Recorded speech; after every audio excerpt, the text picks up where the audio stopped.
Perfecto. Como decía Pedro, ya tenemos a nuestros expositores. El abogado Gabriel Nieto es el encargado de la Unidad de Defensa Laboral Médica de Falme. Él pertenece a la fundación desde el 2014. Es egresado de la Pontificia Universidad Católica de Chile y tiene diplomados en Familia y Sociedad de la Universidad Católica, en litigación también en la Universidad Católica y diplomado en Derecho Laboral Administrativo y sancionador de la Universidad de Chile. También con nosotros se encuentra el médico, el doctor Carlos Becerra, como les señalásemos, él es el tesorero de la Fundación de Asistencia Legal del Colegio Médico de Chile, es además secretario técnico de UDELAM y tiene una amplia trayectoria profesional y gremial a través de mucha experiencia con los MGZ, dirigiendo y siendo asesor de ellos. Ha trabajado en el Hospital de Graneros, región de O'Higgins, en la región metropolitana. Además, tiene amplia experiencia en procesos asistenciales y gestión territorial, y todo lo que tiene que ver con gestión hospitalaria. Por eso agradecemos mucho la presencia de ambos profesionales y queremos comenzar con el primer tema que vamos a tratar hoy día, que tiene que ver con reasignaciones de funciones, lugares y reemplazos. Le doy la palabra al señor Gabriel Nieto para que nos cuente cómo estuvieron las preguntas que recibimos en esa área y él nos vaya contestando. Por favor, Gabriel. Muchas gracias, muy buenos días a todos. Agradezco la convocatoria y el enorme interés que se ha demostrado por el abordar estos temas. Efectivamente, el equipo de comunicaciones de la Fundación de Asistencia Legal ha tratado de reunir en distintos temas, como mencionaba Mariela, las preguntas que han llegado respecto a la contingencia actual que vive nuestro país y en especial miras a los funcionarios públicos. Y frente a eso, efectivamente, como señalaba Mariela, han ocurrido reasignaciones de funciones, lugares, reemplazos y una diversa cantidad de preguntas en relación a los derechos, tales como los derechos al feriado, los permisos administrativos, el ejercicio efectivo de la jornada y de las labores dentro del servicio en atención, digamos, a esta contingencia, reitero. Desde ese punto de vista quisiera hacer una breve introducción que en cierto modo viene a abarcar y a explicar cuáles han sido los pronunciamientos de la autoridad respecto a estos asuntos. En primer lugar, lo que tiene que tenerse a la vista, y muy importante, es el dictamen número 3610 de marzo de este año, en el cual en forma prácticamente inmediata, a principios de dicho mes, la Contraloría ha pronunciado respecto de ciertos aspectos que tienen que tenerse en consideración y que sugiere a la autoridad tener en consideración para ir modificando. Pero hay que hacer presente en primer término varios conceptos. El primero es el derecho de los funcionarios, que implica ser un funcionario público, y en segundo lugar, hacer presente también qué es lo que ha señalado la Contraloría respecto a las facultades de la autoridad. Así las cosas, conviene puntualizar que los funcionarios públicos tienen un régimen bastante especial y particular en Chile y también en los países más o menos que se sigue dicho modelo, que es Francia, Alemania, donde existe un régimen estatutario en el cual se determinan los derechos y obligaciones. Se debe señalar que aquí no estamos en presencia de un contrato de trabajo o de una relación en la cual prime la autonomía de la voluntad, donde ambas partes puedan estampar o establecer cuáles son los derechos de uno u otro, como ocurriría precisamente en el área privada principalmente y en casos bastante excepcionales dentro de la misma administración, en que el régimen del laboral común permite obviamente a las partes ir pactando las condiciones en las cuales yo me voy desempeñando. En un régimen estatutario como el que vamos a tratar hoy, eso no ocurre, porque acá lo que prima es un principio que se denomina principio de legalidad, y es decir, que solamente la ley, el legislador y las autoridades, principalmente el presidente de la República, mediante su potestad reglamentaria, va estableciendo cuáles son las condiciones en las cuales se van a desempeñar los funcionarios públicos.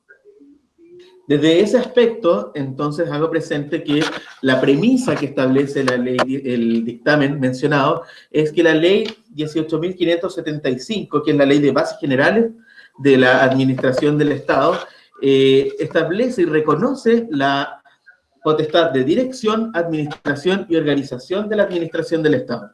Y desde ese punto de vista, entonces, advierto desde ya que lo que la autoridad ha hecho es señalar a los órganos de la administración del Estado que pueden tomar ciertas medidas, pero finalmente quienes deben tomar esas medidas es la autoridad correspondiente, que en estos casos sería de acuerdo a la administración pública y de acuerdo a la organización administrativa del Estado, ya sea el director del servicio de salud, como el encargado de la red asistencial, o un director de un hospital autogestionado, hospitales de mediana complejidad, y en general los jefes de los distintos servicios particulares en los cuales se desempeñan los funcionarios.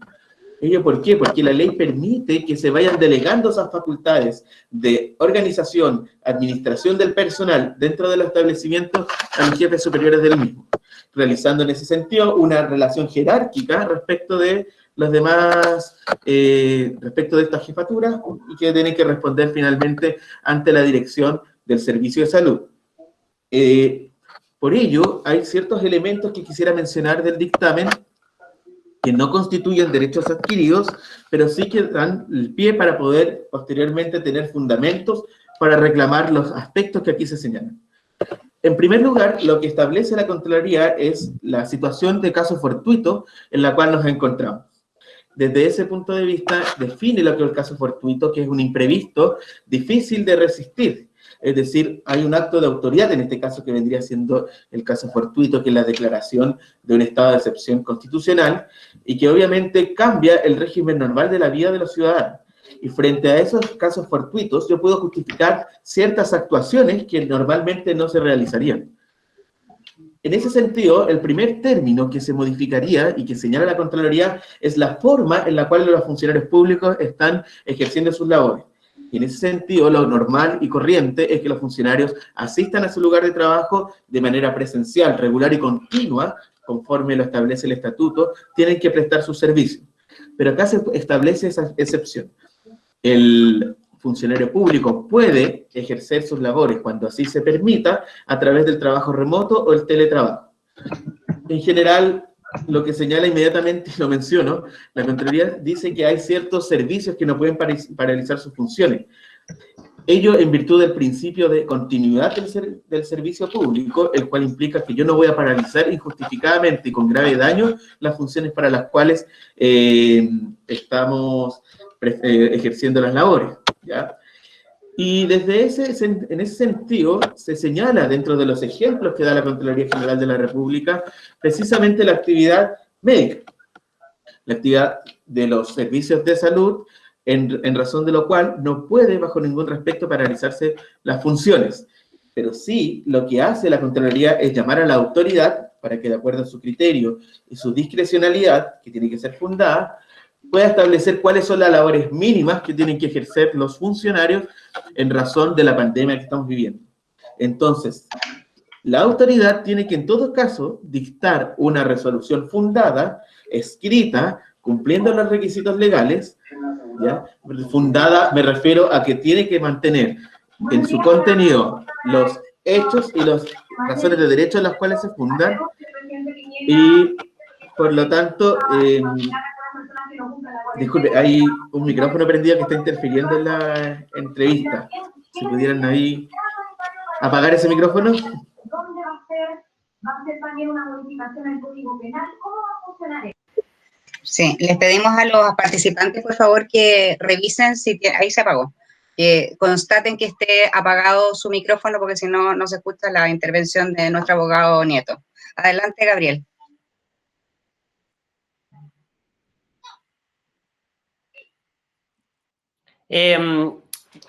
Gabriel, de momento estamos ahí con un pequeño problema de audio. Mientras tanto, le cedemos la... Ahí sí, perfecto. Muchas gracias. Reitero, respecto retomando lo que estaba señalando, la autoridad puede adoptar entonces cuáles son las unidades y servicios mínimos que se van a prestar dentro de los establecimientos, ¿ya?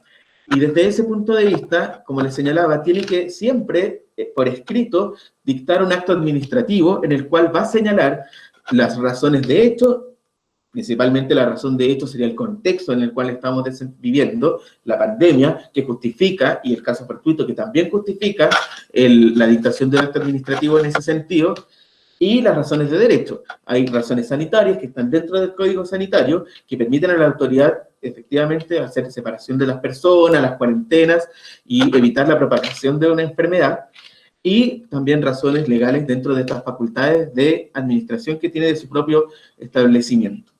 Y en ese sentido, puede entonces establecer estas labores mínimas y señala, excepcionalmente la Contraloría, que aquellas unidades y profesionales cuyos trabajos no sean indispensables en este momento dentro de la administración, pueden entonces, bajo el instituto del caso fortuito, ese sería el fundamento, y a través de una resolución fundada, quedarse en la casa. No tiene la obligación del cumplimiento de una jornada, y esto se extiende para todos los servidores de la administración, porque han existido preguntas respecto incluso de los funcionarios honorarios.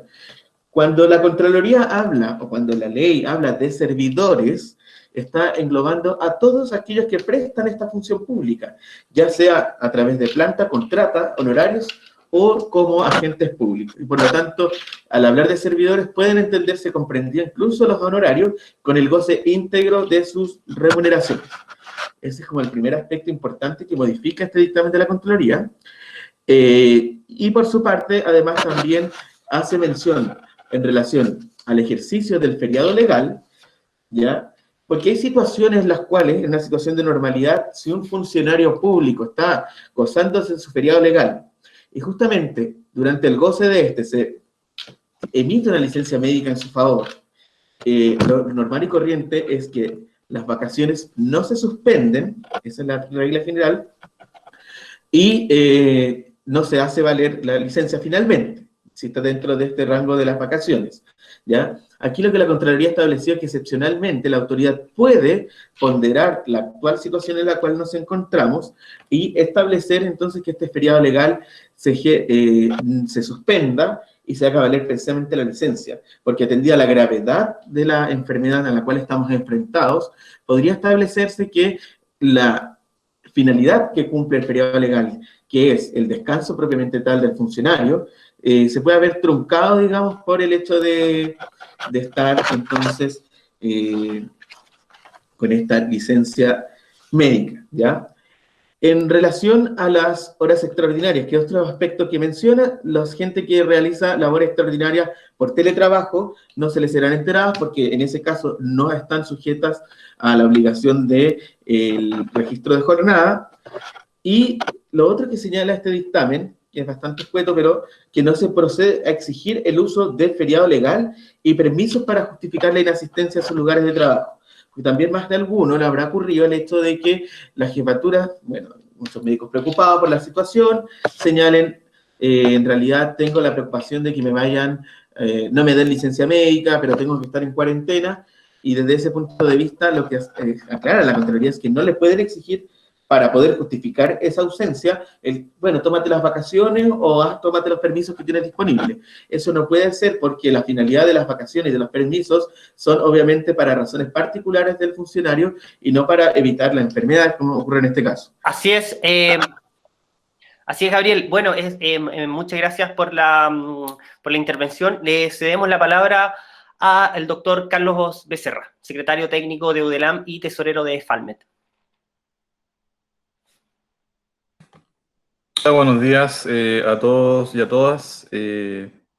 Antes que nada, digamos, primero darles un saludo como tesorero de Falmet y miembro del directorio, de todos los directores que estamos repartidos de Santiago hasta Punta Arenas. Yo los saludo particularmente desde la 10ª región, desde Puerto Varas, y bueno, es un gusto estar acá con ustedes, digamos, y les transmito el saludo del directorio de la Fundación de Asistencia Legal Médica, y de UDELAM en particular, que es una instancia que lleva ya algunos años prestando servicio a todos los médicos colegiados y de Falmet, y que es una institución, digamos, una parte de Falmet que se coordina con Colegio Médico para poder hacer las asesorías tanto judiciales como gremiales de los distintos casos. Y bueno, en estos tiempos de pandemia no estamos exentos, digamos, de poder generarse algunas confusiones, creemos nosotros. Partimos de la base siempre de las buenas voluntades en las relaciones laborales públicas, pero muchas veces nos encontramos con la situación de que la autoridad, ¿cierto?, en un flujo de información que es dinámico y donde día a día salen nuevas normativas y nuevas instrucciones, tanto de la Contraloría como de los mismos Ministerios de Salud, a veces por desconocimiento se obvian algunas acciones y algunos resguardos administrativos para nuestra labor como médico, especialmente en estos tiempos, donde se hace fundamental que todos, ¿cierto?, puedan trabajar con los respectivos resguardos. Por eso que es importante conocerlas y es el objetivo un poco de esta instancia que hemos, como fundación, ¿cierto?, puesto a disposición de nuestros afiliados para poder resolver todas estas dudas. Y yo creo que eso, digamos, es importante estar atento. Hay que ser todo, como siempre lo hemos hecho los profesionales de la salud, hay que hacer la pega, digamos, hay que enfrentar todos los desafíos que tiene cada uno de los centros hospitalarios de alta complejidad en especial, pero también del nivel primario de atención, tomando los resguardos y recordándole muchas veces a nuestras jefaturas directas que ciertas cosas, digamos, están permitidas, son legales, pero requieren siempre el diálogo, ¿cierto?, y los resguardos administrativos, como dice Gabriel, de los actos, las resoluciones, las instrucciones, digamos, que por escrito, para posteriores resguardos y problemáticas que se pudieran generar. Sabemos, ¿cierto?, que en el día a día, en este vínculo entre empleador, Estado, servicio de salud, hospital, y nosotros los profesionales, se generan desavenencias, se generan, ¿cierto?, a veces conflictos que muchas veces se originan en la, digamos, falta de resguardos, ¿cierto?, y de instrucciones por escrito que nos permitan a todos, ¿cierto?, trabajar más tranquilos. Yo creo que eso es importante en esta sección. Efectivamente, como dice Gabriel, lo que hemos visto, ¿cierto?, es que en general la labor habitual y cotidiana se ha visto modificada. Hay turnos, ¿cierto?, completos que han sido enviados a cuarentenas o bien a resguardo para poder, ¿cierto?, tener equipos siempre disponibles para poder suplir funciones, etcétera. Y eso es importante, ¿cierto?, que no necesariamente eso implica perder nuestros derechos, los derechos a los feriados, los derechos, ¿cierto?, a nuestros permisos para temas personales. Entonces eso es importante tenerlo siempre claro y estar atento a las normativas. Nosotros como FALMED hemos estado sacando una serie de normativas que a través del chat se van a ir incorporando, ¿cierto?, los links a una serie de infografías que permiten estar atentos a todas las condiciones laborales, contractuales, que en estos días, digamos, se han ido flexibilizando. La verdad es que esto no tenía precedente, el poder hacer teletrabajo, por ejemplo, en la administración pública, prácticamente no se había dado en situaciones previas. Y hoy día, ¿cierto?, vamos un poco flexibilizando la forma de trabajar, y eso hay que asumirlo con responsabilidad y, ¿cierto?, con conocimiento, estando atento, digamos, a todas las normativas y las formas en que ese teletrabajo o ese cambio en las jornadas debe hacerse, que siempre tiene que ser con los actos administrativos correspondientes y por escrito. Muchas gracias, doctor Becerra. Quiero comenzar con una de las preguntas que nos llegaron y que dice relación con cierta preocupación que hay por cambios de funciones que les ha tocado recibir a algunos médicos. Si los empleadores pueden exigir cumplir funciones distintas a la especialidad reconocida por la institución. Por ejemplo, nos preguntaron varios pediatras que si se pueden ver forzados a trabajar con adultos pese a que no tienen la expertise del caso. Por favor, les doy la palabra. Gabriel, ¿quieres comenzar tú? Sí, muchas gracias. Aquí precisamente hay que tener presente muy brevemente el derecho al cargo y el derecho a la función, ¿ya? Y en definitiva, y la regla general es que este derecho a la función, que está protegido por la ley 18.575, establece que la regla general es que no puedo ser modificado mis funciones. Sin embargo, el Estatuto Administrativo establece una serie de situaciones que yo puedo alterar las funciones del empleado público, en este caso, que sea a través de la comisión de servicios, a través de la encomendación de funciones y de las destinaciones. Precisamente aquí lo que podría hacer la autoridad es, ante la situación actual y justificando la resolución que así lo determine, es comisionar de servicio a estos funcionarios, teniendo presente que en primer lugar en Chile no existe una ley de especialidades en que yo tenga obviamente solamente ejercer esa especialidad. Yo puedo ejercer otras, digamos. Para ciertos aspectos sí se exige o no una especialidad, pero en este caso preciso, digamos, la autoridad perfectamente puede hacer este cambio de función mediante una comisión de servicio y determinar que el profesional pueda atender alguna situación distinta. Ahí también viene obviamente la obligación de la autoridad de poder dar una capacitación, que entiendo que es lo que se estaba haciendo respecto a la atención de estos pacientes.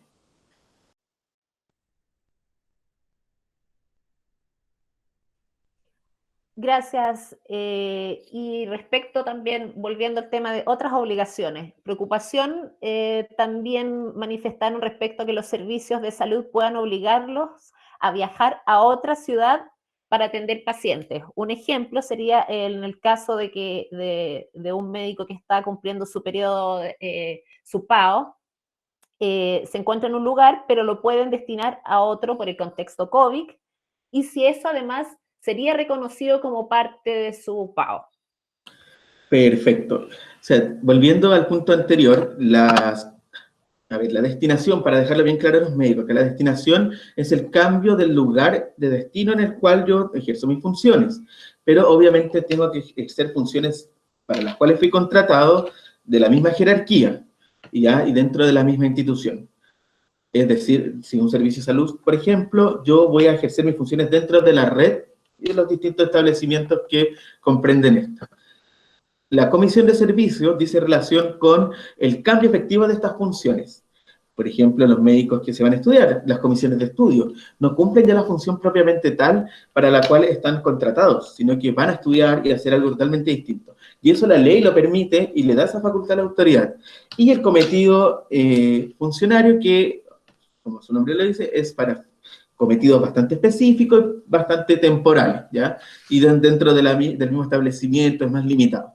Por lo tanto, las facultades de la autoridad de cambiar de lugar de ejercicio del trabajo están en la ley.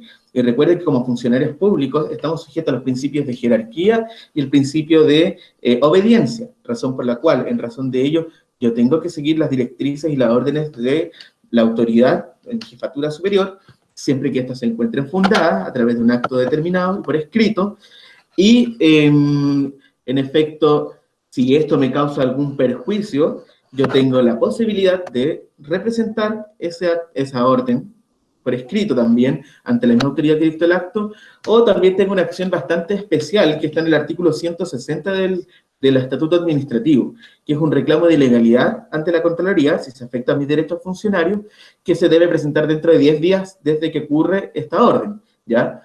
Pero en general, para ser bien práctico, y en estos tiempos, a mí me da la impresión de que puedan ser rechazados, porque en definitiva la autoridad tiene fundamento precisamente para poder solicitar apoyo en otras dependencias o en otras unidades. Y por su parte, respecto al periodo asistencial obligatorio, como el profesional funcionario en este caso depende del servicio de salud, perfectamente puede destinarlo a otro establecimiento dentro de su red o comisionarlo de servicio a otro establecimiento en otra red. Y en ese sentido, si yo no acato esa decisión, puedo ser sujeto de un sumario y incurrir en responsabilidad administrativa, recibiendo las sanciones que proporcionalmente correspondan a esa falta.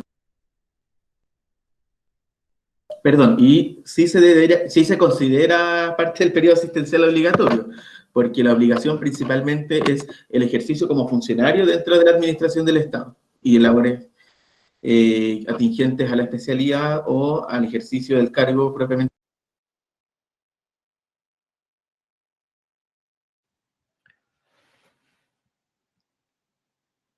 Así es, Gabriel, muchas gracias por esta intervención. Recordamos que estamos en nuestro segundo ciclo de charlas y hoy estamos abordando, digamos, lo reiteramos para todos los médicos que se están incorporando sobre los derechos funcionarios en tiempos de COVID.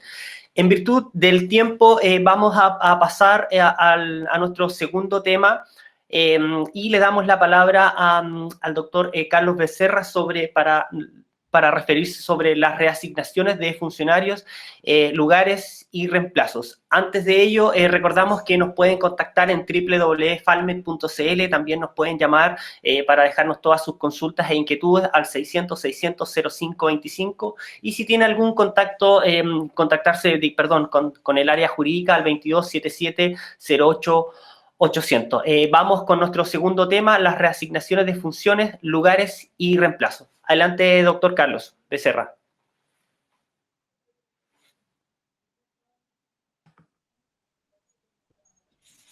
Ahí sí. Bueno, la verdad es que en relación a lo último que mencionaba Gabriel, y un poco introduciendo este segundo tema que tiene que ver más bien con jornada laboral, efectivamente, tal como decía Gabriel, ha habido sendas instrucciones de Contraloría respecto de que las jornadas, ¿cierto?, y los horarios contratados están resguardados, independiente de que la autoridad tome decisiones respecto de resguardar a ciertos equipos, ya sea porque son grupos de riesgo, ya sea porque sus actividades habituales no se pueden realizar, y por lo tanto modificar esas jornadas y implementar teletrabajo, para la cual se tienen que dar algunas condiciones, o bien simplemente resguardar a ciertos equipos, por ejemplo, que hacen turno en las unidades de UPC, y poder, digamos, mantenerlos en sus casas. Eso bajo ningún punto de vista puede implicar una merma en sus remuneraciones. Los vínculos contractuales públicos se mantienen en todo momento y no puede haber, digamos, ninguna innovación al respecto. Asimismo, los horarios son los mismos de siempre, a excepción de cuando, por escrito nuevamente, se hace algún tipo de reasignación de horarios que no pueden superar las jornadas contratadas. Eso significa, ¿cierto?, que, por lo tanto, nadie entre el turno y la jornada especial de teletrabajo, de telemedicina que le hayan solicitado, pudiera superar las horas que tiene contratadas con ese servicio. En la medida que eso pudiera ocurrir, tendrían que ser, ¿cierto?, de alguna manera registradas y recompensadas como horario extraordinario, el cual también la autoridad tiene la facultad de ordenar, tanto para teletrabajo como para trabajo presencial en la medida que sea necesario, pero siempre, digamos, bajo las condiciones del trabajo extraordinario. Y eso implica, primero, que deben ser funcionarios con jornadas completas, y eso se entiende a quienes tienen 44 o tienen 22, 28, y por lo tanto, digamos, todo aquello que supere esos horarios contratados y esas jornadas semanales, debieran entonces ser enteradas hacia el profesional como, ya sea, ¿cierto?, en devolución de tiempo en el futuro, cuando acabe, ¿cierto?, toda esta crisis sanitaria, o bien, ¿cierto?, en el pago de esas horas extra, digamos, en la remuneración del mes siguiente.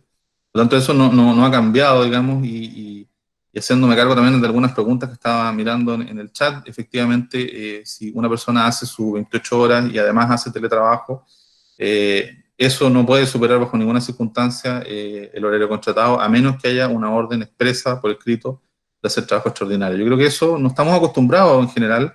Los profesionales y especialmente los médicos hacemos el trabajo y en general no nos andamos preocupando mucho, ¿cierto?, de que lo que se nos ha pedido haya sido hecho de la manera adecuada, es decir, por escrito, con una orden, ¿cierto?, por lo menos en un correo electrónico. No estamos acostumbrados, y la verdad es que en estos tiempos, sobre todo, donde está todo, digamos, con ciertos rangos de vulnerabilidad más allá de lo normal, a lo que estamos acostumbrados en lo cotidiano, y hay que, ¿cierto?, ser un poco majaderos nosotros como funcionarios, de pedir, ¿cierto?, a nuestra autoridad que efectivamente esas cosas se ordenen por escrito.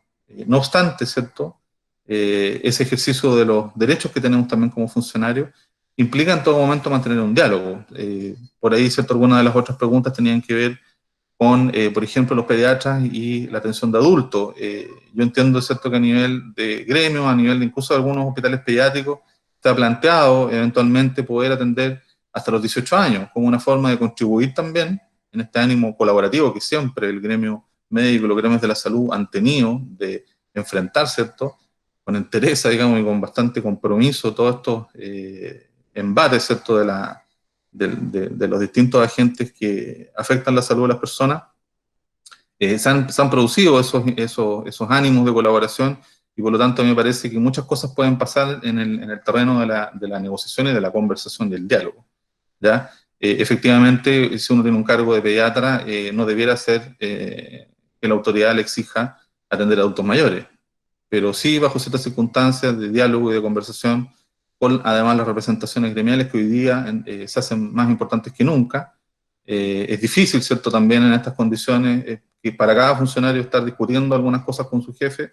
Existen formas de canalizar por la vía gremial, y eso es importante, digamos, hoy más que nunca tienen que estar activos los capítulos, y ahí también hago un llamado, para poder estar representando continuamente y discutiendo y dialogando con la autoridad para que todas estas medidas excepcionales sean siempre conversadas y consensuadas, más allá de la facultad legal que tiene, ¿cierto?, la autoridad. El llamado también, ¿cierto?, como en todo momento, es a operar y relacionarse con los profesionales bajo, ¿cierto?, el criterio del sentido común. Y en ese tenemos larga historia, ¿cierto?, los profesionales de cuando las cosas tienen un sentido común, como por ejemplo esto de que los pediatras puedan eventualmente atender al paciente hasta los 18 años. Efectivamente, cuando las cosas se conversan y se discuten, bajo la condición del sentido común, generalmente se llega a acuerdo, y eso habitualmente beneficia a nuestros pacientes.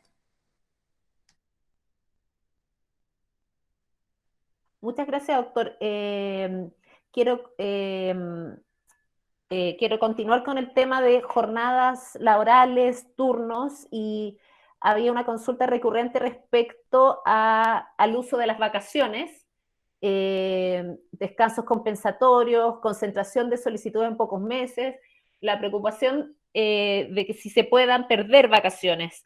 Sé que Gabriel al inicio abordó este tema, pero quiero llevarlo a este caso particular para responderle al médico. Perfecto. Bueno, en principio lo que yo señalé del periodo legal era respecto a que se interrumpiera por una licencia médica. Respecto al tema de perder o no las vacaciones, bueno, todos sabemos que las vacaciones tienen que usarse dentro del año calendario, y por lo tanto, ¿qué puede ocurrir? El funcionario siempre tiene que pedirlas oportunamente, por escrito, a la jefatura, mediante los formularios que establece el mismo servicio, y puede pedir directamente la acumulación para el año siguiente, o si la autoridad rechaza estas vacaciones por necesidad del servicio, tienen que quedar acumuladas para el año siguiente. No es que se pierdan esas vacaciones, sino que se acumulan para el periodo 2021 en este caso. Perfecto. Quiero agregar una pregunta del chat. La voy a leer completa. Un médico cirujano de 69 años de edad con comorbilidades compensadas de MHTA, solicitada por riesgo, y fue enviado a su domicilio con compromiso de teletrabajo, lo cual es bastante especial para un cirujano, digamos. ¿Pueden disponer por orden de la dirección del hospital hacerme volver para trabajar en forma presencial? Tengo 44 horas, artículo 44, y en trámite de retiro voluntario en un año más. Gracias. Perfecto, o sea, la premisa acá es que en definitiva la normativa legal no ha sido modificada, el estatuto no está cambiado, y por lo tanto la autoridad siempre tiene la facultad de disponer de sus funcionarios. Si la autoridad ordena el retorno de este funcionario, claro, por este deber de jerarquía, él debería hacerlo.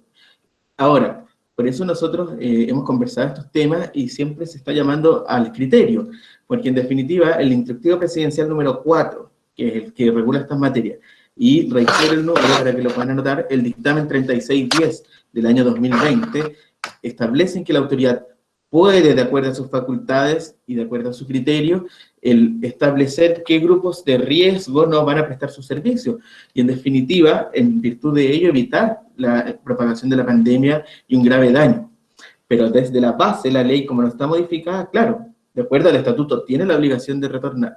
Y ahí yo creo que hay que, a través de esos gremios, de sus respectivos regionales, hay una actividad gremial importante, y también pueden consultar a la unidad de defensa laboral que se mencionó al principio, hay que llamar el uso de criterio a la autoridad. Pero en general han sido criteriosos los casos que hemos tenido y han respetado, digamos, el instructivo presidencial.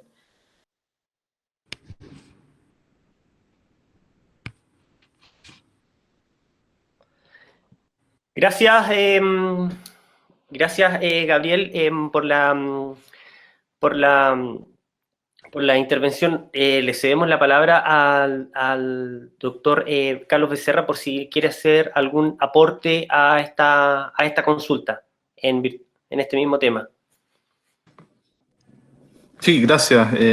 Efectivamente, tal como decía Gabriel, hay un instructivo presidencial que es bastante claro, y desde recursos humanos del Ministerio hacia los distintos servicios de salud y desde ahí a los establecimientos hospitalarios, ha bajado, ¿cierto?, una instrucción bastante clara con respecto a resguardar a los grupos de riesgo. Por lo tanto, lo que cabe, digamos, en este ejemplo que estaban comentando y en algunos otros que nos han llegado por las distintas vías, digamos, como consulta, es representarle eso a la jefatura directa por escrito, ¿ya? Y en eso, como decía Gabriel, UDELAM no tiene ningún problema en asesorar, en poder colaborar, ¿cierto?, en redactar esos documentos con los cuales, ¿cierto?, se le puede representar a la autoridad y decirle que más allá de sus facultades legales, estamos en una situación excepcional donde la instrucción de la misma autoridad nacional del sector salud ha instruido de una u otra manera poder resguardar ciertos grupos. Por lo tanto, no debiera ser un problema que los grupos, ¿cierto?, constituidos por los adultos mayores, las embarazadas y algunos otros con enfermedades crónicas, puedan, ¿cierto?, ser resguardados y vuelvo a insistir, el sentido común, ¿cierto?, indica que así sea. Los directivos generalmente, sé que no en el 100%, pero en un gran porcentaje son colegas.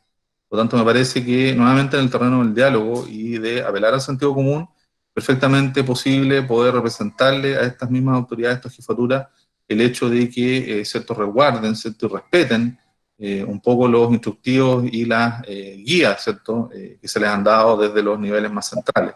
Por las razones sanitarias que todos conocemos.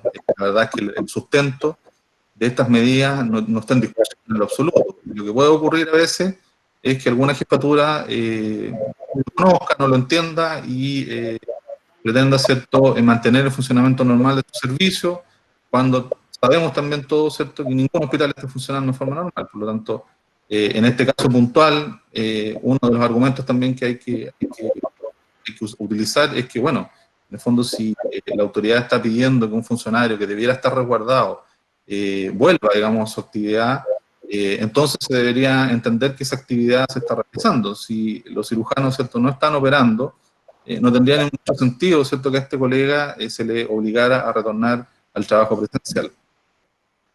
Preguntan, doctor, desde el chat también atingente a este mismo tema, y una pregunta para el abogado, si está normado, especificado cuáles son los grupos de riesgo o siempre queda a criterio del jefe de servicio. O sea, la autoridad sanitaria ha sido quien ha determinado cuáles son los grupos de riesgo, pero básicamente en relación a la materia que nos atañe, están establecidos en el artículo, perdón, en el decreto 4 modificado por el 6, del instructivo presidencial que fue mencionado, que en general son las personas que tienen alguna patología base, las personas mayores de 65 años y las personas que están las mujeres embarazadas, en estos casos, ¿ya?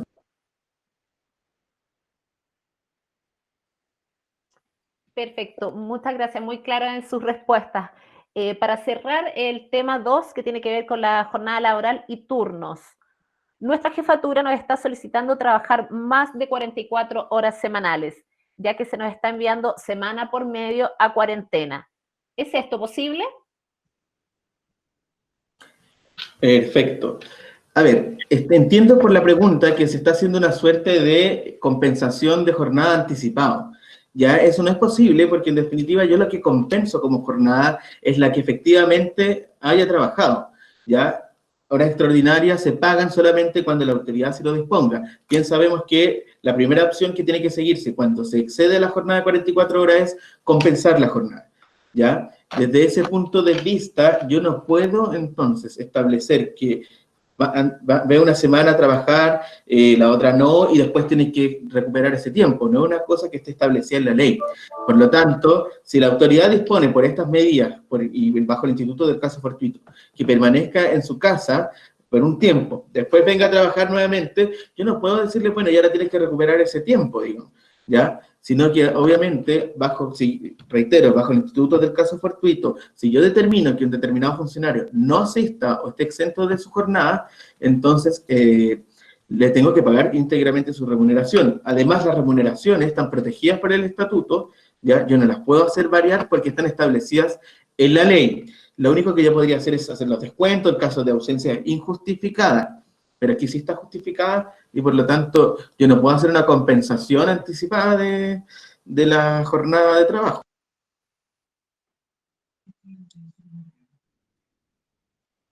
Doctor Becerra. Hay una pregunta, perdón Mariela, Sí, hay una claro, pregunta respecto de este mismo tema de los casos especiales y de las mujeres embarazadas y con hijos, respecto de las salas cunas, del derecho, ¿qué pasa con el derecho a las salas cunas de las colegas doctoras y funcionarias en el contexto que se encuentran suspendidas las clases? Y esto involucra que las salas cunas a nivel nacional no están funcionando y en el fondo ellas tienen que desarrollar sus labores igual. Mira, antes de responder ese tema de sala cuna, quisiera igual, porque también he visto muchas preguntas respecto a turnos, ¿ya? Inmediatamente voy a contestar lo de la sala cuna, pero para a lo mejor abordar esa pregunta que me parece súper importante, los médicos están señalando qué ocurre con sus jornadas diurnas y si los pueden pasar a turnos, ¿ya? O cambiar el régimen legal, que es una pregunta muy recurrente. Desde ese punto de vista se señala que no es posible hacer el cambio legal. No es que yo sea un funcionario de 22 horas y por hacer turnos pase el régimen de 28, ¿ya? Porque para acceder o no a un cargo público, la ley establece la forma de acceso, ¿ya? Por lo tanto, lo que sí tiene la facultad, la autoridad, de acuerdo al artículo 12 de la ley 15.076, es redistribuir mi jornada, ¿ya? Recuerden que el director del servicio o el jefe superior tiene esa facultad. Por lo tanto, si en esa redistribución, de acuerdo al Instituto del Caso Fortuito, insisto, se determina que el profesional tenga que trabajar durante la noche, no implica que yo lo cambie a un régimen de 28 horas de la ley 15.076, sino que es una distribución de jornada, ¿ya? Segundo, respecto al tema de la maternidad y de la sala cuna, efectivamente ha surgido esta duda en razón de que el beneficio de la sala cuna es irrenunciable, ¿ya? Lo primero, está dentro de las normas de protección a la maternidad y de la protección a la vida familiar y resultan ser irrenunciables. Eso hay que tenerlo muy presente. En segundo lugar, cuando una entidad tiene más de 20 trabajadoras, entonces tiene la obligación de mantener lugares anexos para el cuidado de los hijos y principalmente para dar cumplimiento a la alimentación del mismo, ¿ya? Hijos menores de 2 años.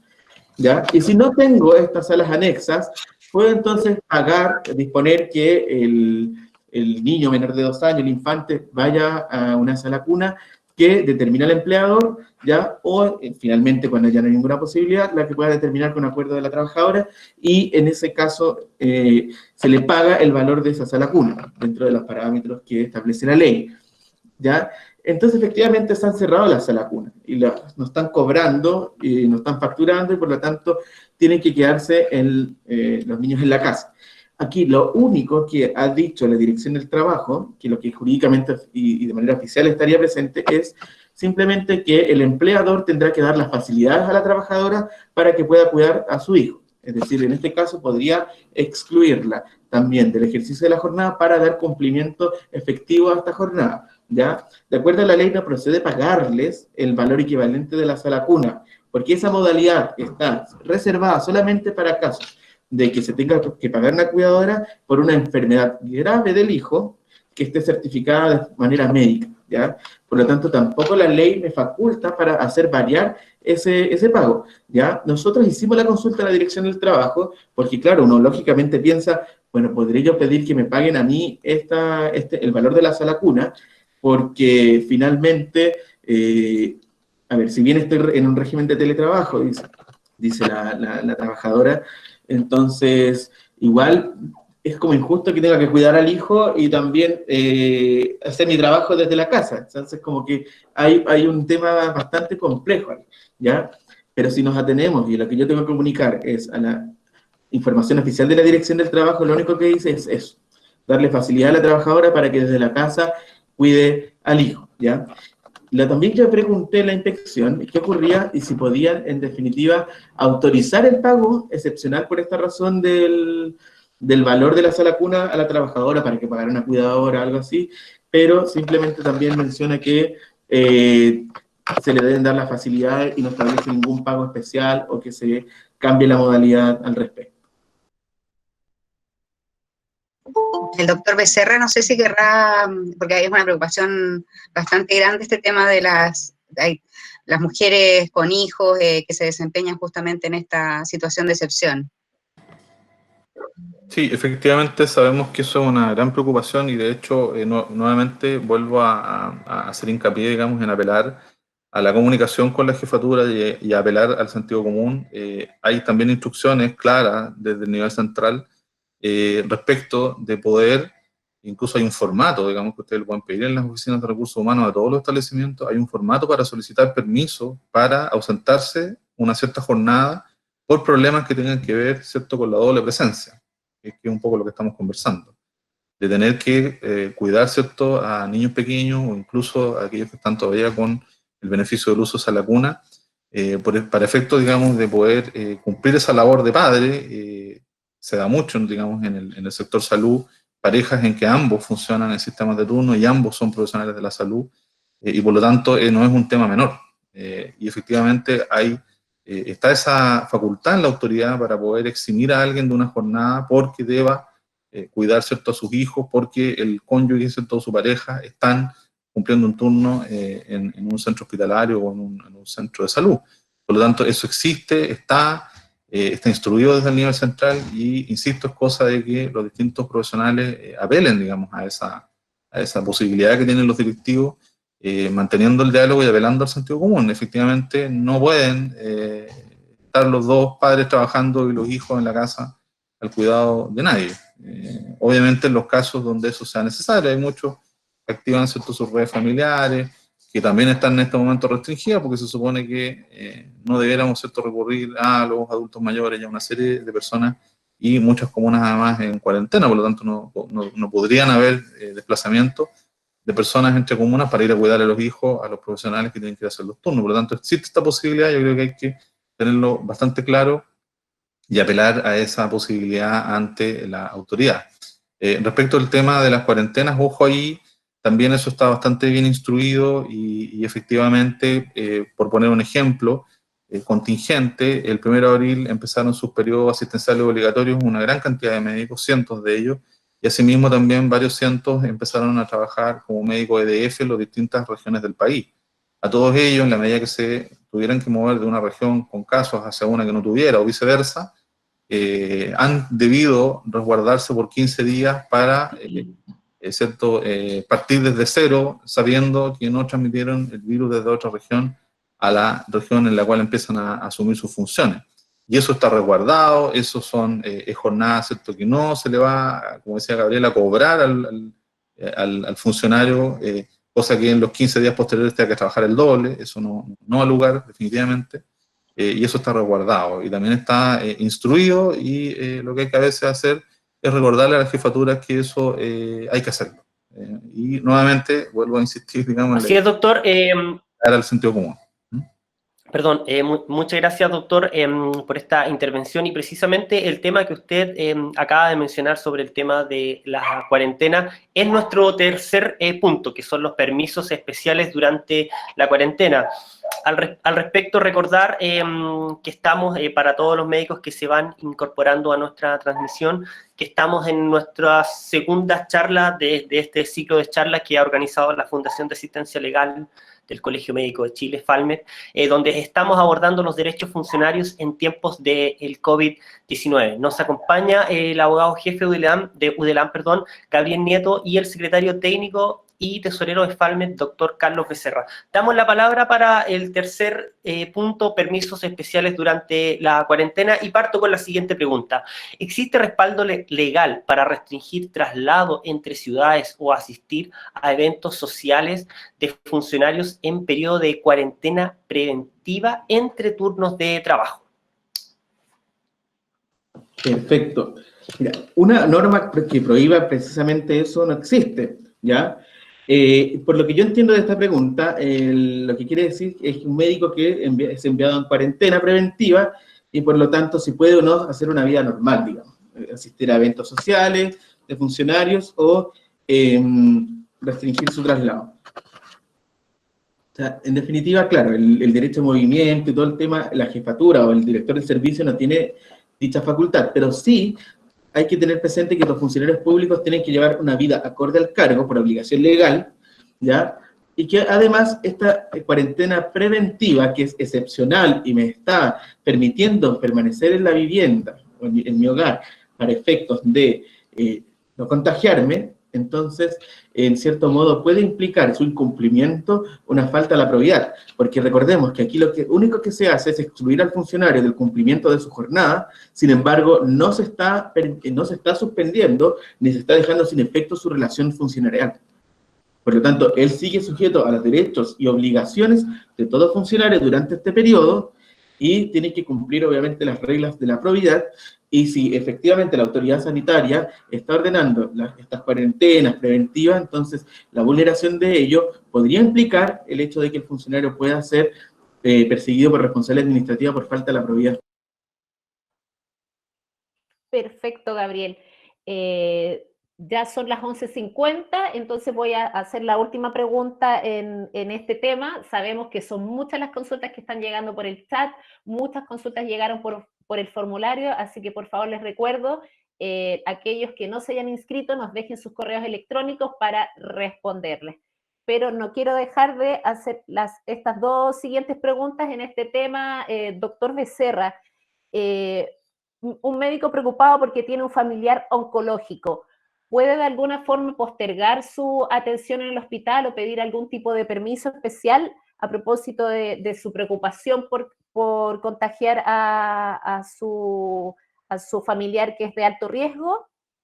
Y la segunda, las amarro inmediato, si se mantiene en estado de catástrofe el permiso de paternidad y de fallecimiento u otro. Gracias. Sí, de lo más simple a lo más complejo, los permisos se mantienen todos.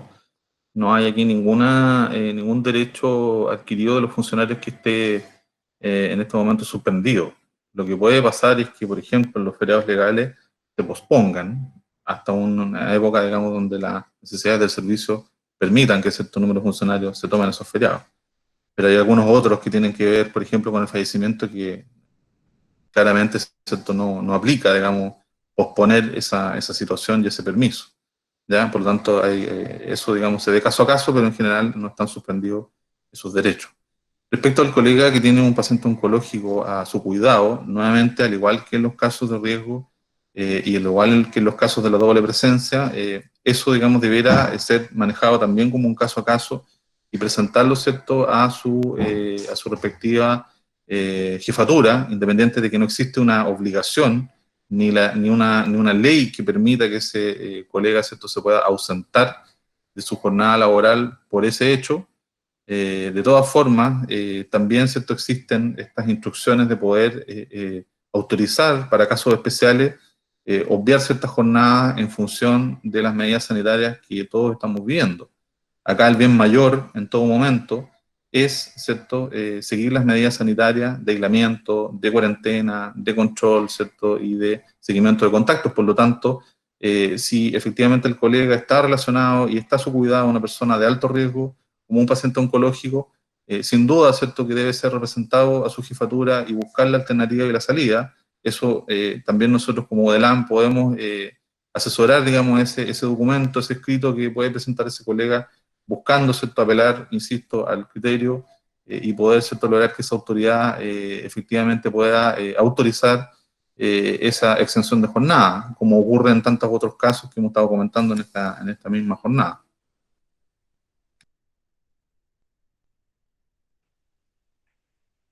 Perfecto, ¿les parece que pasemos al último, al tema 4, que sé que va a causar bastante interés, que tiene que ver con si la COVID es o no una enfermedad laboral y en ese sentido, qué es lo que dice la ley de accidentes de trabajo y enfermedades profesionales? Perfecto. Primero, señalar que el Colegio Médico, en conjunto con la autoridad científica. Gabriel, discúlpase, el micrófono. Perdón, ahora sí. Ahí.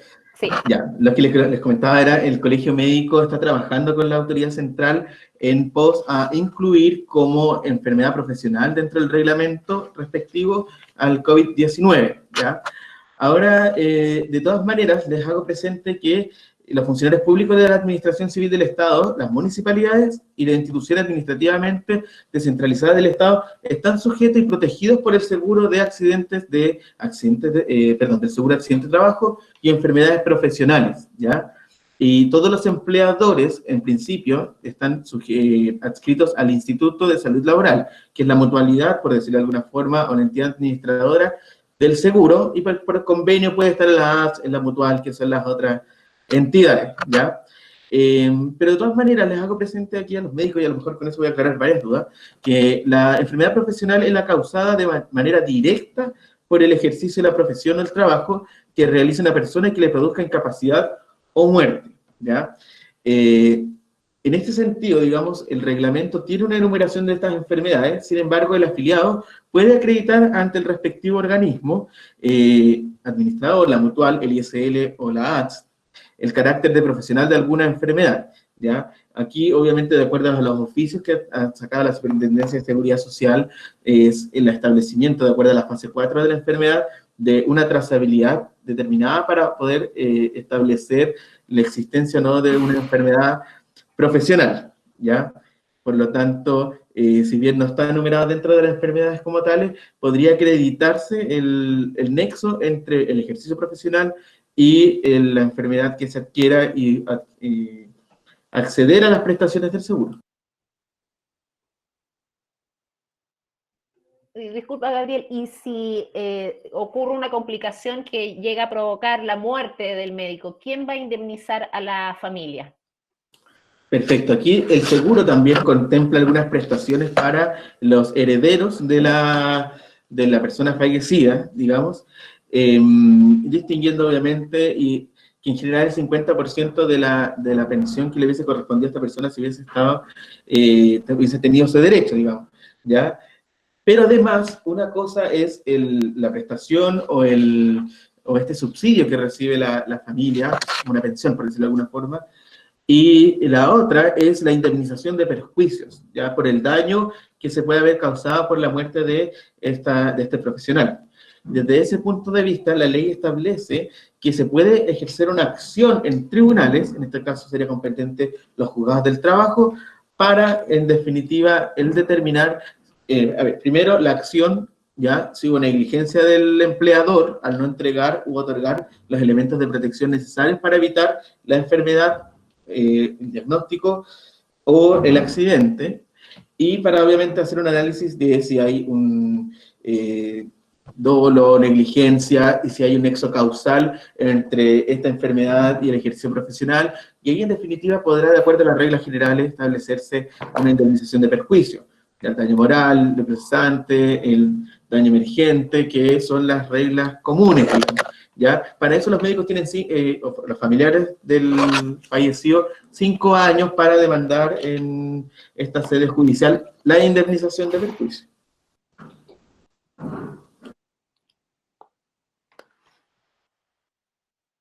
Gracias, Gabriel. Continuando con nuestro tema 4, ley de accidentes de trabajo y enfermedades profesionales, nos consultan cómo lograr que el suceso logre sacar la trazabilidad como criterio para determinar la enfermedad laboral. No sé si nos acompaña usted, doctor, con esta respuesta.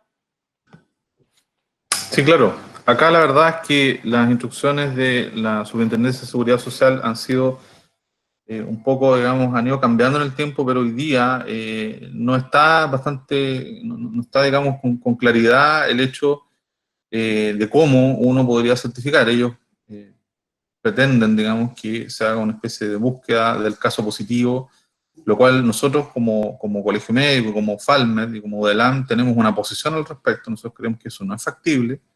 Nosotros no podríamos, ¿cierto?, acceder a información clínica, que es un dato sensible, de un paciente para poder nosotros tramitar nuestro beneficio como trabajadores de la salud. Creemos que eso, y por lo tanto, nosotros queremos ser claros en esto, todos aquellos casos que tengan esta situación, nosotros los vamos a reclamar a los organismos y apelaremos, ¿cierto?, a la institución administradora del seguro laboral, o bien, si eso, digamos, es adverso, iremos entonces a las reclamaciones a la Superintendencia de Seguridad Social, y para eso están nuestros abogados disponibles para justamente asesorar todo ese tipo de documentos, las apelaciones y las reclamaciones, incluso si fuese necesario la justicia, sobre todo en casos donde ¿cierto?, un colega pudiera fallecer y aún así por un contagio de COVID, y aún así, digamos, el organismo administrador no quisiera reconocerlo como un deceso, ¿cierto?, producto de una enfermedad laboral. Ahí eso ameritaría en su momento llevarlo, ¿cierto?, a las más altas recursos judiciales para poder obtener el beneficio, en este caso ya para la familia. Entonces, creemos que ahí nosotros, insisto, tenemos una posición, creemos que está equivocado el criterio, y vamos a apelar siempre a lo que dice la ley. La ley dice que, en el fondo, independiente de que esto no esté hoy día en la lista de las cosas que se entienden como enfermedad profesional, igualmente, ¿cierto?, existe una forma de evaluar caso a caso, que nosotros estamos dispuestos a asesorar y llevar a los organismos que corresponda, y sea reconocido finalmente, sin necesariamente hacer una investigación epidemiológica para ver si efectivamente el colega se contagió por el caso que le tocó atender o por otro caso que se encontró, ¿cierto?, en un supermercado. Creemos que es poco conducente. Recepcionando las preguntas que nos van llegando a nuestro chat, nos consultan si existe responsabilidad por parte del empleador en entregar los elementos de protección personal apropiados para el coronavirus. Por ejemplo, plantea el doctor, estamos atendiendo pacientes con coronavirus sin protector N95. ¿La responsabilidad, consulta el médico, es de nuestro empleador o de la mutualidad? Perfecto. La responsabilidad del empleador. Ya las normas jurídicas establecen esta seguridad o esta obligación de protección del empleador a los trabajadores. Ya lo que puede hacer las mutualidades es dar las pautas, más o menos señalar cuál es el marco, digamos, dentro de el cual puede desempeñarse de forma segura las funciones, pero finalmente quien tiene la obligación es el empleador, tanto en el ámbito privado como en el ámbito público. ¿Ya? Ahora, respecto a la entrega de los elementos de protección personal, hay varias circulares del Ministerio de Salud, principalmente la circular C37, número 01, del 18 de marzo del 2020, ¿ya? En donde se establecen en qué casos y cuáles son los elementos de protección personal que se tienen que usar para esos casos. Y, en definitiva, ha establecido generalmente son aquellos casos en los cuales se produzcan procedimientos que generen aerosoles, que pongan en riesgo a los funcionarios. Y si en definitiva aquí el doctor está atendiendo directamente a pacientes con coronavirus, en definitiva tiene que, de acuerdo a esta circular, digamos, las instrucciones del establecimiento, exigir la entrega de estos elementos de protección personal. Ahora, aquí hay un rol importante, yo creo que no se menciona entre las preguntas, pero hago presente solamente que dentro del establecimiento existen comités paritarios de seguridad, de higiene y seguridad, por lo tanto también son organismos a los cuales deberían recurrir y también organizarse con ellos para que, en virtud de la actuación que ellos tienen que hacer, que tienen su obligación proteger a los trabajadores también, puedan ejercer acciones para que se entreguen adecuadamente los implementos de seguridad. Ahora, siempre teniendo presente que se llama al criterio de la autoridad, ¿ya? Y también la circular que menciona que los elementos tienen que ser distribuidos adecuadamente, atendida la escasez mundial que existe en los mismos. ¿Y existe una lista de EPP mínimos? Entendemos que sí. ¿Y dónde podemos encontrar cuáles son según el tipo de paciente?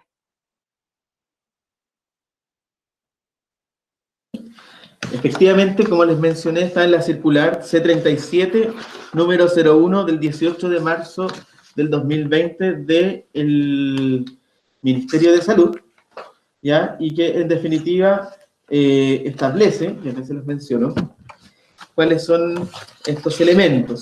Y quizás para adelantar un poco, los equipos de protección personal, señala la circular, son aquellos destinados a proteger la piel y mucosas del operador en casos infecciosos o fluidos, fómites, superficies u otros componentes ambientales, ¿ya? Además, la circular hace una clasificación respecto a la atención común de cualquier paciente, que se tienen que usar las precauciones estándares, la atención de un caso sospechoso o confirmado, sin la ejecución de procedimientos generadores de aerosoles, ¿ya? Aquí obviamente señala el Ministerio que tienen que seguirse las precauciones estándares, ¿ya? Para mantener las precauciones del contacto y las gotitas, señala, y tiene que utilizarse durante toda la atención del paciente.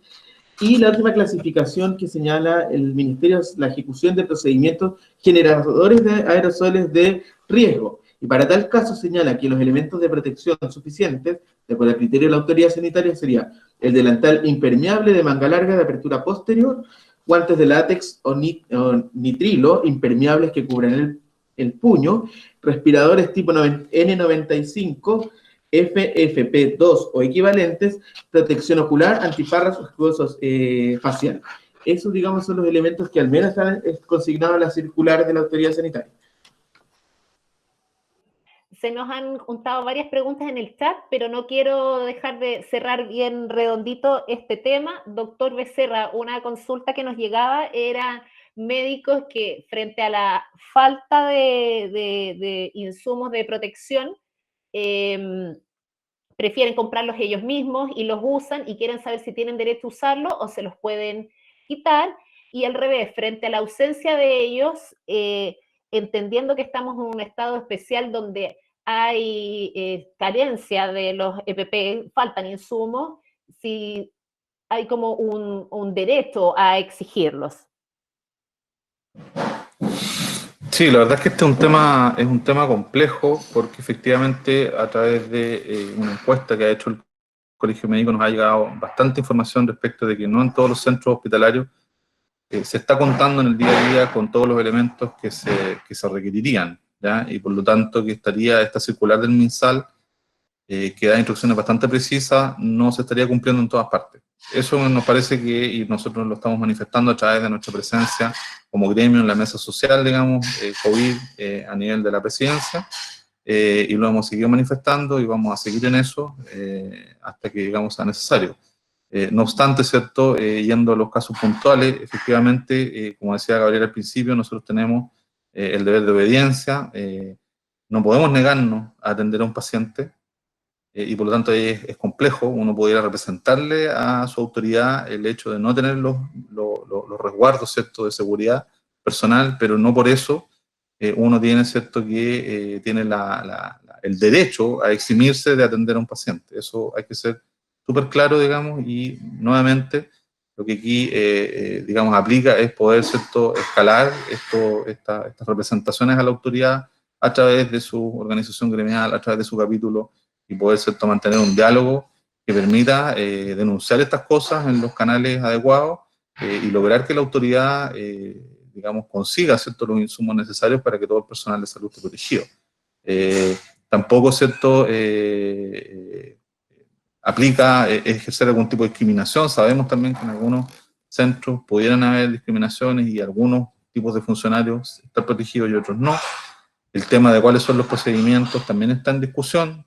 Tenemos por ahí, recuerdo, un requerimiento de los colegas gastroenterólogos, donde entiendo que la endoscopía no habría sido incluida en este listado, ¿cierto?, de prestaciones que generan aerosol y que por lo tanto no tienen la protección full que se está planteando para aquellos procedimientos que generan aerosol, como dije. Entonces, en el fondo, todo esto está en desarrollo. Hay que también acá, nuevamente, aunque parezca majadero, apelar al sentido común. Es una cuestión que es dinámica. Todos los días están cambiando. Efectivamente, el tema de la circular de las EPP hubo una primera, después hubo una actualización y probablemente en los próximos días haya otra. Cada día estamos conociendo nuevas ciertas particularidades del virus. Y por lo tanto, efectivamente esto va a seguir cambiando. Hay que estar atento a toda la información y sí, digamos, el empleador tiene la obligación de entregar las EPP, ¿ya? Ahora, ¿me pueden quitar EPP si yo quiero escalar un nivel de seguridad y llevar mis propias EPP de mi casa? La autoridad no se las puede quitar, pero sí le puede, ¿cierto?, impedir utilizarla, dado que no tiene certeza de que además esa EPP, como ustedes bien saben, tienen niveles de certificación. Uno no puede usar cualquier cosa, digamos, en la atención clínica, porque pudiera eventualmente poner en riesgo al paciente, digamos, y al resto del equipo. Por lo tanto, hay un límite, hay una delgada línea que debe, ¿cierto?, transcurrir la atención clínica entre tener los mínimos estándares de seguridad, pero también, en el fondo, cumplir con las normativas de acreditación, ¿cierto?, de calidad de la atención. Y por lo tanto, eso hay que resguardarlo. E insisto nuevamente, eso son materias que debieran estar en constante diálogo entre los clínicos y sus respectivas jefaturas de servicio y las directivos de los hospitales, ¿ya? Se puede llegar perfectamente a acuerdos donde un cierto grupo de especialistas de mutuo propio quiera escalar su nivel de seguridad en la atención, si eso se hace consensuado, digamos, con un elemento de protección personal certificado, que pueda entrar desde afuera, pero que cumpla con todas las normativas y por lo tanto se aseguren estándares de calidad en esas atenciones clínicas, yo no veo ningún inconveniente. Pero tiene que ser una cosa consensuada, conversada con las autoridades. No puede ser algo de mutuo propio, ¿cierto?, que yo hago cuando quiero en mi cierto metro cuadrado de atención clínica que yo hago como médico. Me parece que todas estas son decisiones colectivas que deben ser conversadas y decididas como colectivo. Gracias, doctor. Por favor, recordamos a todos nuestros presentes, además de agradecer su asistencia, mantener los micrófonos apagados para un correcto audio. Mariela nos quiere comentar, quiere plantear la siguiente consulta para ustedes. Sí, doctor Becerra, a propósito de lo que comenta, es muy importante tener estas conversaciones con los superiores. Está la preocupación de aquellos médicos que están en situaciones de mayor riesgo de exposición a COVID, alguna patología en particular, situaciones de embarazo, y si el jefe superior del servicio desconoce alguna de estas situaciones y no exime al funcionario del trabajo presencial exponiéndolo a un riesgo. ¿Estoy obligado a acatar dicha orden o el médico tiene alguna instancia de apelación?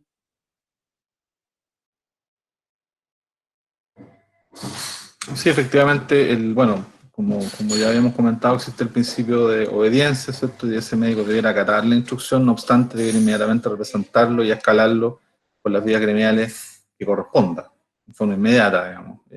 Existe una serie de recursos, tanto administrativos como judiciales, que podríamos interponer, ¿cierto?, ante las distintas instancias que correspondan para poder proteger a ese funcionario. O sea, si claramente aquí pudiéramos hablar, en ese caso, de un actuar directivo no adecuado a la norma, ¿cierto?, no adecuado a las medidas sanitarias que están imperando en el país, nosotros debiéramos entonces poder asesorarlo como colegio médico, como FALME, para que lo represente de la forma adecuada.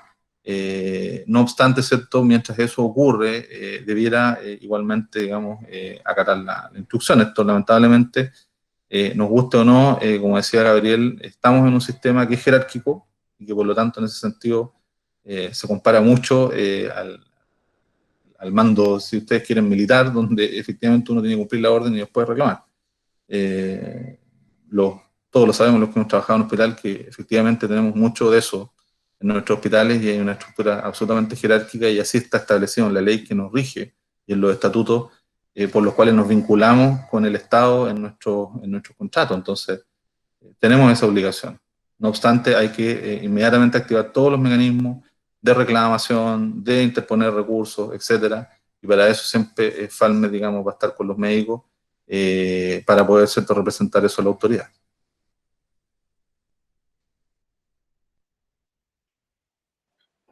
Agradecemos y con esto damos término al último tema que tenía que ver con los derechos y deberes respecto al uso de las EPP y los riesgos a la exposición. Queremos dejar estos últimos 15 minutos a aprovechar el tiempito para contestar algunas consultas del chat. Alejandra, ¿nos puedes dar algunas preguntas? Sí, bueno, les quiero, aprovechando que me dan la palabra, dejar los invitados para la próxima semana porque hay mucho interés respecto a la telemedicina y los alcances legales que tiene justamente este teletrabajo y dar prescripciones médicas a través de un instrumento que todavía no está suficientemente probado y efectivamente hay mucho temor de parte de nuestros facultativos de que después, posteriormente, existan demandas por algún error en el diagnóstico, porque efectivamente tiene sus riesgos. Pero efectivamente, en este contexto de emergencia sanitaria y todo lo que estamos viendo a través de los diversos hospitales, efectivamente es una herramienta que se va a usar cada día más. Hay muchas preguntas respecto de si se pueden, aprovechando, reforzar la idea que yo sé que Gabriel lo comentó al principio, respecto a si se puede negar una persona, un médico, que no cuenta con los elementos necesarios de protección a la atención, y si eso tiene alguna sanción. Esa es una inquietud recurrente, Gabriel. Perfecto, muchas gracias. Como señaló el doctor Becerra, acá hay un sistema jurídico bien particular y que efectivamente el estatuto administrativo está inspirado en el estatuto militar de Napoleón, ¿ya? Y por lo tanto, por eso vemos un estatuto administrativo con grados, escalafones, jerarquía y todo el tema. Claro, y aquí la situación que se genera es una pugna entre el derecho y los deberes funcionarios y la vida de los usuarios, la vida del prestador del servicio público. Y claro, y ahí se puede preguntar uno, bueno, ¿qué ocurre en este caso? Pero desde el punto de vista netamente jurídico, ya, lamentablemente, claro, si la jefatura le da la orden, él en principio tiene la obligación de acatar, ¿ya? No obstante aquello, como les señalé, tienen estas herramientas legales, que sería a través de representación administrativa o reclamo ante la Contraloría dentro de 10 días, artículo 160 del Estatuto Administrativo, ¿ya? Y por eso en ese sentido, y lo habíamos mencionado al principio, se llama mucho al criterio de la autoridad al momento de dar esta clase de órdenes. Y también habíamos previsto que, al menos en los casos que hemos tenido a nuestra vista, la autoridad ha estado respetando esta situación y había una preocupación ya de poder resolver estas situaciones. Sobre todo al principio muchos médicos estaban muy preocupados porque, sobre todo en CESPAM, en lugares como de más escasos recursos, no existían estos elementos de protección personal y quizás también persiste hasta el momento esta situación. Sin embargo, claro, se ha tratado de ir resolviendo porque finalmente es la obligación, como mencionas, del empleador el otorgar el implemento de seguridad.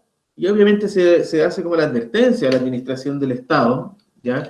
Del hecho de que si no cumplen con esas obligaciones, después y posteriormente van a tener responsabilidad. En este caso, por la enfermedad profesional que se pueda generar, ¿ya? Y ahí va a tener que indemnizar los perjuicios si no cumple con su obligación. Y además, si el funcionario, dentro de la forma legal, representa y se genera algún problema con esta situación, la jefatura va a ser el responsable administrativamente de las consecuencias que se puedan generar por esta orden que pueda resultar ilegal, porque pongo en riesgo la vida y la integridad física del funcionario y del usuario, ¿ya? Pero, claro, reitero, me pueden obligar y las herramientas que tengo es la representación o el reclamo ante la Contraloría General, como mencioné.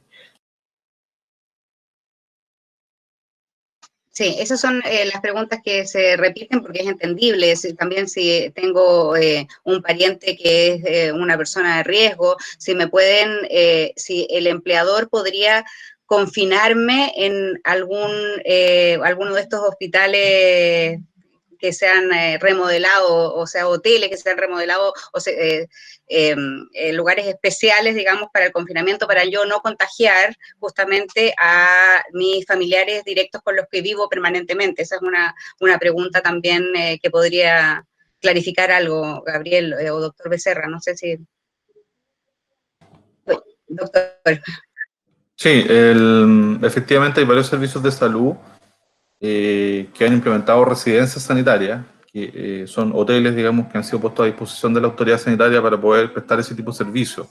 tanto pacientes COVID positivos que no pueden volver a sus hogares para cumplir las cuarentenas post-alta, algunos que siempre fueron ambulatorios y tampoco tienen las condiciones para guardar el aislamiento en sus respectivos domicilios, y también para cuarentenas de personal de salud o aquellos casos fundados donde efectivamente el paciente, o sea, el funcionario pudiera poner en riesgo a su familia, ya algún familiar que es grupo de riesgo. Por lo tanto, eso está, no tengo un catastro de los 29 servicios de salud en cuáles de ellos está esto implementado, pero hay, digamos, una estrategia del Ministerio de Salud que está en curso y se están implementando en varias ciudades. Puntualmente acá nosotros en Puerto Montt tenemos un hotel que ya está funcionando hace una semana con ese tipo de prestaciones. Por lo tanto, es algo que nuevamente, manteniendo el diálogo con la autoridad, hay que preguntarlo, hay que consultarlo. Hay también acá acción de los colegios profesionales, que están preocupados, ¿cierto?, de que en conjunto con la autoridad poder ir disponiendo de ciertos espacios justamente para este tipo de resguardo y finalmente para cuidarnos entre todos, digamos, los profesionales y así seguir haciendo, digamos, nuestro trabajo que es tan necesario en estos días. Respecto de una consulta que tú hacías al principio sobre el uso, digamos, de algunos fármacos que no tienen evidencia suficiente, ojo que, como siempre, digamos, en los asuntos de praxis médica, hay que guiarse, ¿cierto?, justamente por la Lex Artis. Y hoy día, ¿cierto?, hay un respaldo al uso de ciertos fármacos que está dado por una norma del Ministerio, una guía clínica para tratamiento de COVID positivo, que incluye la posibilidad, por ejemplo, de usar cloroquina y que incluye la posibilidad de usar algunas otras terapias que no está, no hay, digamos, una recomendación fuerte por medicina basada en evidencia para usarla con ciertas certezas y ciertos niveles de seguridad, pero no obstante, dada, digamos, la emergencia, se han incluido en esta guía clínica y es un futuro respaldo para aquellos médicos que tienen dudas en su uso en el día a día en pacientes COVID positivos, especialmente en aquellos que están en la UCI. Por lo tanto, yo creo que ahí nuevamente hay un tema de diálogo de esos servicios clínicos con su jefatura y siempre está el resguardo en esta guía clínica que es ministerial para poder, digamos, utilizarla con un cierto respaldo al menos administrativo, dado que la evidencia científica, como era de esperar, digamos, todavía es muy cierto, precaria, digamos, en términos de ensayos clínicos que se hayan hecho y revisión de casos, digamos, revisiones sistemáticas, ni hablar todavía. Eso fundamentalmente. Sí. Mariela, hay un montón de otras preguntas en el chat, he tratado de contestarlas simultáneamente, pero les quiero entregar la tranquilidad que nosotros todas estas preguntas están registradas, este respaldo del chat lo vamos a tener para poder contestar con mayor acuciosidad y dar una respuesta legal que es la que necesitan para tener claridad en el ejercicio de la profesión médica. Así que tranquilidad que no los tenemos a todos en vista. Mariela. Sí, quiero recoger una pregunta del chat que es más o menos similar a una que también habíamos recibido en el formulario, que dice relación con los turnos que han ido planificándose, organizándose dentro de los hospitales. Si el médico puede, durante los periodos que no tiene turno en el hospital, seguir ejerciendo en la clínica privada. Perfecto. O sea, aquí lo que establece la ley son incompatibilidades de jornada, ¿ya? Ahí, dependiendo de la cantidad de horas que tenga el doctor, él perfectamente puede ejercer liberalmente la profesión fuera de la jornada contratada con el servicio público. Por lo tanto, si él está en el turno y fuera de ese turno puede ejercer liberalmente la profesión, lo que no puede hacer es tener otros cargos incompatibles, ¿ya? Recordemos que las compatibilidades están dadas por el 2228, 2222, 3311, etcétera, ¿ya? Pero en una clínica privada, bajo el régimen correspondiente y fuera de la jornada, puede hacerlo perfectamente. Distinta la situación de los funcionarios a quienes se les suspendan las funciones, por ejemplo, por no ser labores mínimas de ejercicio, ¿ya? Recuerden, como dijimos al principio, para la gente que se reincorporó después, que la autoridad puede establecer cuáles son las unidades y labores mínimas que van a seguir funcionando en el establecimiento. Respecto de los otros servidores, puede determinar entonces que no tienen que asistir y tienen derecho a su remuneración. Pero en ningún caso la relación funcionarial se suspende, Por lo tanto, sigue rigiendo la incompatibilidad y no significa que si yo me quedo por una cuarentena preventiva en la casa o porque no tenga que ejercer las labores propiamente tal, por no ser necesario, por mientras yo pueda obviamente ejercer durante ese periodo en la clínica privada, digamos, porque recuerden, es como que la relación del funcionario sigue vigente igual. Y obviamente existe la compatibilidad de tope de horario, ¿ya? Porque recordemos que el funcionario público tiene otra mirada, tiene otra serie de principios que, en definitiva, viene a ser investido de un cargo, de acuerdo a la Constitución y la ley, que le da una categoría que establece que él tiene que velar más por el interés público que para el particular. Entonces, el estar ejerciendo estas funciones incompatibles son falta de la probidad y puede incurrir en responsabilidad administrativa.